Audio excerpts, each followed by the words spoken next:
What's going on, guys? Abrasus here. So today I have a very interesting subject for you. So what magic to bring in your list. So how to build your magic phase. What to think about when building your magic. So there are a few general rules for me. First, you should bring few spells that have the same role. Like for example, if you want spells that support combat, you shouldn't have only one spell that will support combat, because in crucial situations you will not get those off. As well as the same goes for magic missiles, for magical movement, for anything that supports your shooting unit. So for example, if you have a big unit of archers and you want to make sure that you can support them, then for example you can take Adept of Divination and Apprentice of Cosmology, since both of them will have access to spells that can support shooting of this unit, either by giving them +1 aim or by giving them rerolls to hit. Second thing is, don't bring only spells of one type. Like if you bring only Pyromancy and choose only spells that are missiles, then half of the game you will not have optimal targets, because many things will already be in close combat. Also, if you bring spells only of one type, then you will not handle every list and every opponent well, which might be an issue. The third thing is, think on how many dice you want your spells cost to cast. So here is a short table on how many dice you should, in the most general example, use to have your spells pretty much guaranteed to go off. The one thing that I would like to point out is 12 up value, which is very rare, but I would still recommend to use only 4 dice if you need it, even if you need a 12 up on dice, because getting a 5 dice spell risks a miscast in much more than 4 dice or 3 dice. Obviously, if you need the spell to get in, you will be forced sometimes to 5 dice it, but that occurrences are rare, and mostly you should just rely on those values. What does it effectively mean for your magic? It means that you have to make sure that you also have smaller spells to cast. If you pick magic that only allows you to cast 4 dice spells, for example, then during the game you will find many phases where you will struggle to get any to get 2 spells off, since the magic phases 7 to 5 are pretty common. Even if you have only spells that use 3 dice, then this is a bad situation as well, because in a 7-5 magic phase or 8-6 or 8-5 magic phase, you will most likely be only able to cast 2 of those spells. So it is very good to often have a spell that you can 2 dice very safely, or in case of the Weaver you can 1 dice safely. What kinds of spells are 2 diced the easiest? Bound spells. So are bound spells really worth it? I think in general, yes. They allow you for doubling of your spells.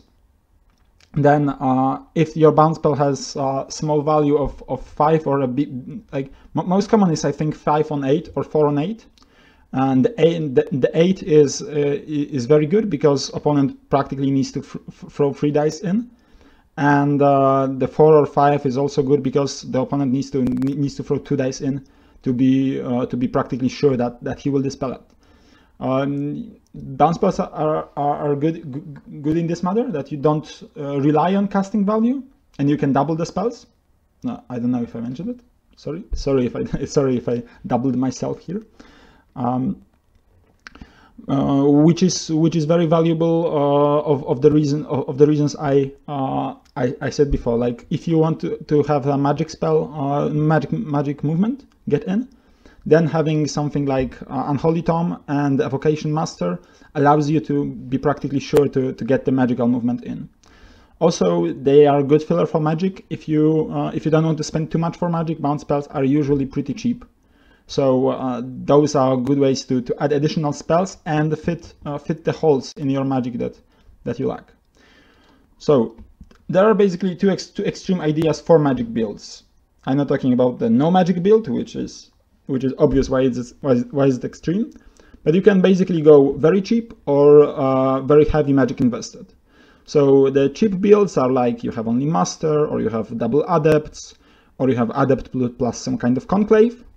The problem with these builds is they are not really versatile, and you have to choose specific paths of magic, the paths that are well-rounded.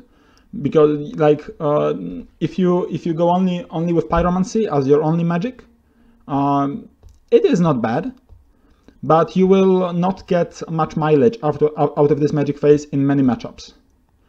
But on the other hand, going for a cheap magic, you have lots of free points for other things. Heavy magic invested, for me, it's at least 8 spells, and I would guess like 2 or 3 channels, most likely 3.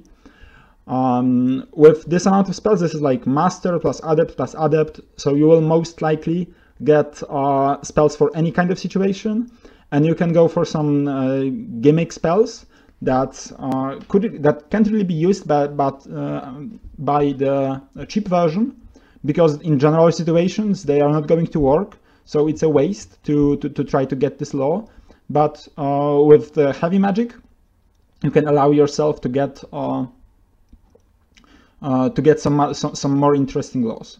Obviously, this results in you blocking yourself from bringing more units, but I generally would say that heavy magic investment is a bit better than under investing.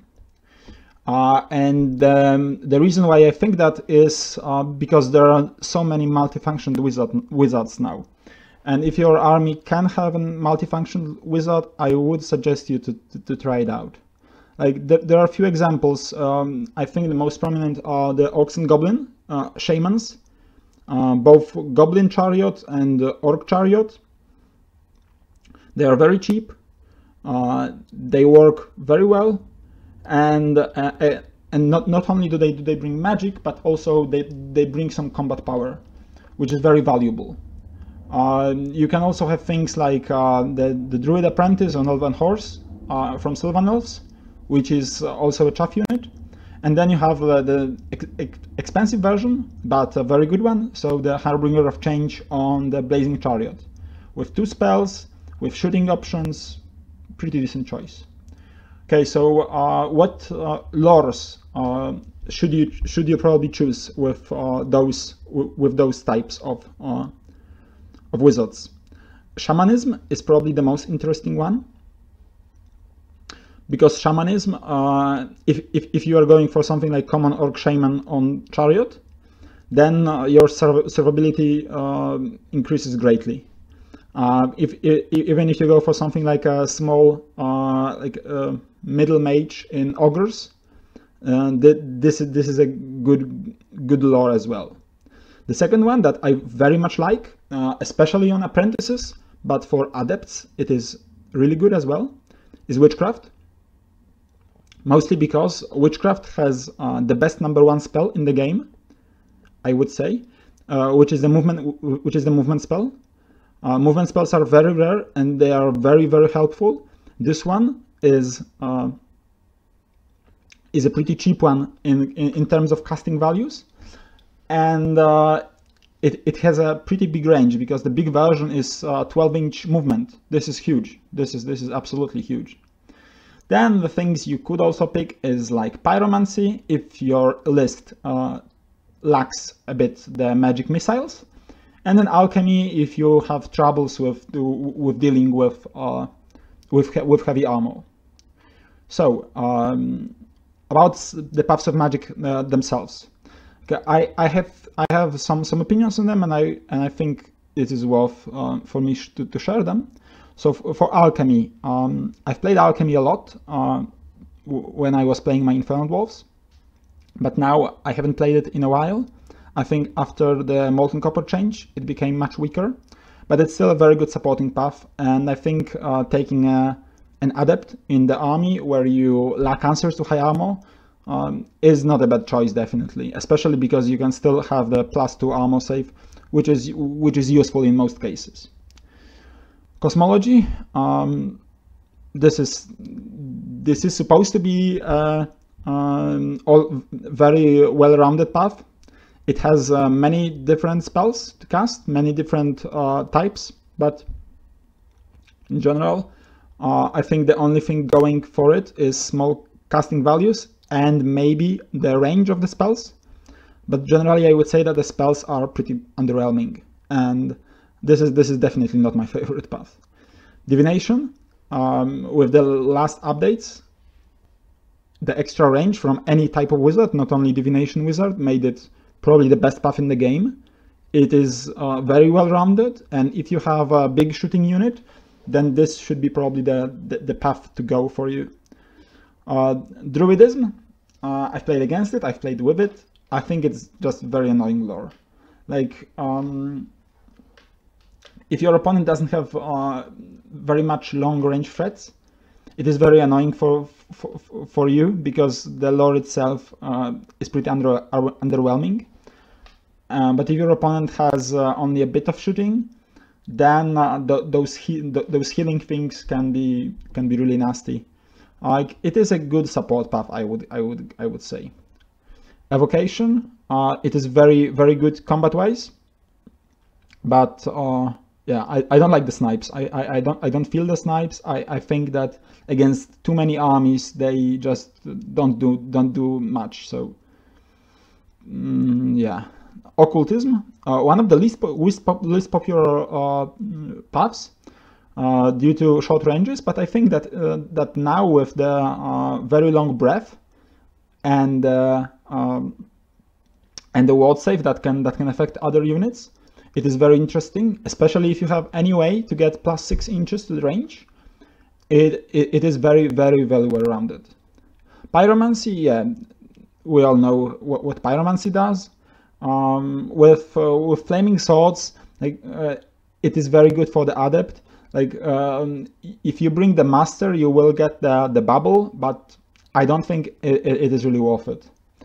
Then shamanism, one of the most popular paths, very well rounded.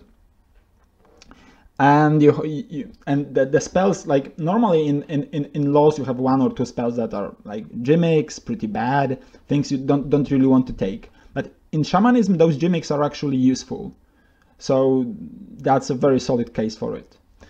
Thaumaturgy, I think it's very underwhelming. Like, the randomness itself is pretty bad, and if you are taking a regular build, I don't think it's really worth it. The comet is very risky if you have to throw 4 dice at it. Like, I can see Thaumaturgy work in certain builds. Like, I loved my Weaver this time at the ETC, but +2 to cast and reroll 1s and 2s and -1 to miscast is much different than the regular +1 to cast and reroll only 1s. So yeah. And the Witchcraft, yeah, that's definitely the most gimmicky lore. I would never take it as only path in the army, because I think that it is extremely hard to pick spells that will be useful in every matchup. And I think that as an adept, again, pretty interesting. As a master, never. Maybe Dread Elves could make use of it, since altar combos with it very well with the 4-up, but yeah.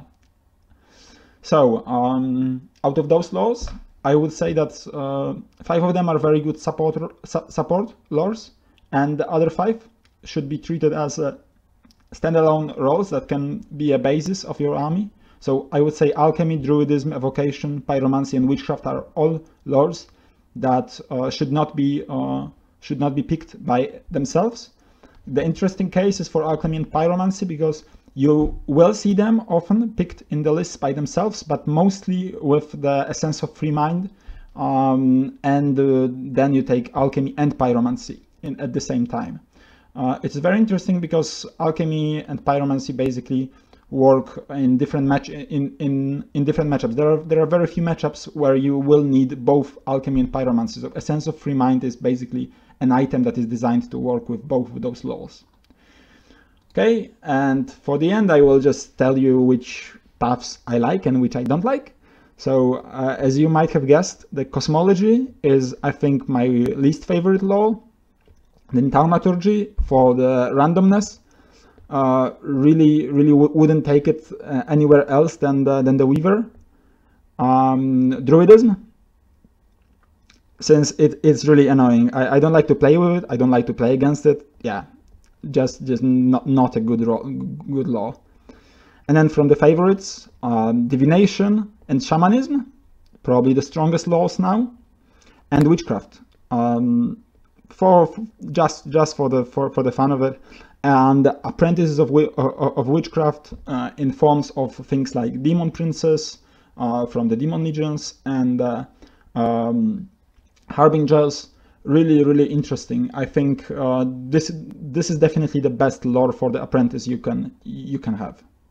Okay, so that's the video. Thank you guys very much, and see you in the next one. Cheers.